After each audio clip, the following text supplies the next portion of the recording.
Today we are going to talk about home remedies para sa mga pusang may sipon. Nasaan ba yung isang pusang may sipon? Wala magaling. Nasaan nagagalit si Ranjiku? This is Ranjiku nga pala. Isa sa mga malalaki kong pusa. Well, mataba lang. Anyway, meron pa akong isang pusa dito. So, nawawala siya. Ayun, nandun siya. Ayun. Gaya nito ni Miho, may sipon siya. So, for now, home remedies lang. Sinisipon siya kasi malamig yung panahon. Umuulan lagi. So, ang ginagawa ko madalas ay ganito. Pinupunasan ko yung ilong niya kasi pag natuyo yung mucus dito sa ilong, magbabara yan, mahirapan sila huminga. So, kailangan malinis lagi yung ilong. Tsaka hindi dapat lumalobo yung sipon lagi. Make sure na meron kayong vaporizer sa bahay. Kung wala, pwede niyong gawin kung may hot shower kayo. I-turn on nyo lang yung hot shower in 10 to 15 minutes. Tapos, ikulong nyo yung pusa nyo doon sa banyo. Lagyan nyo sila ng upuan or pulungan doon na nakahiga lang sila. Siyempre, huwag nyo silang babasain. Ikukulong nyo lang sila in 10 to 15 minutes para lumuwag lang yung paghinga nila at mawala yung sipon. Pag binuksan nyo yung hot shower, kailangan meron kayong cover para hindi mabasa yung pusa. Ilagay nyo yung pusa sa pinakasulok. Lagyan nyo sila ng cage, lagyan nyo yung bed nila or yung blanket, ihiga nyo lang sila doon, and then make sure na hindi sila mababasa ng shower. Kailangan lang mainitan yung pusa para lumuwag yung paghinga nila. Is make sure na nakakakain sila ng maayos.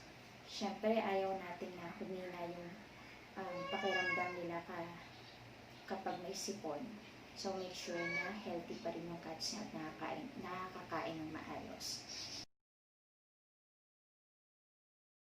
Have them take vitamins every day.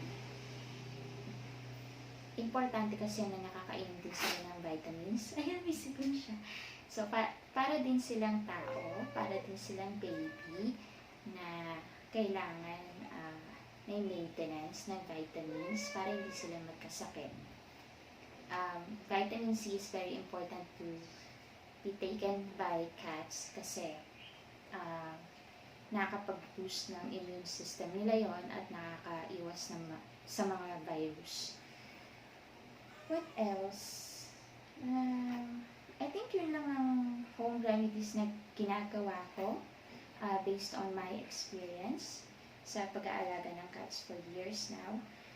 If in case hindi pa sila gumagaling in 1 to 2 weeks, hindi pa gumagaling yung sipon nila, make sure to take them to the vet kasi may possibility na meron silang malalang virus na hindi na kaya ng vitamin silang or home remedy. May possibility na resetahan sila ng doktor ng antibiotic kasi baka may hidden virus sila. Sana nakatulong yung advice ko how to take care of cats with colds using home remedies. Pero yun nga, pag malala na, make sure to bring them to the vet. Bait-bait nito yung may sipon lang. Pero sana gumaling na siya. If you enjoyed this video and may natutunan kayo, please don't forget to subscribe here at the bottom of this video. You can see the subscribe button here and click the bell as well para maging updated kayo sa next videos namin. Next topic na itatakal natin is here at this video. Make sure to click this next video to watch the next topic. Bye! Bye na, Mia! Bye! I hope you enjoyed this video.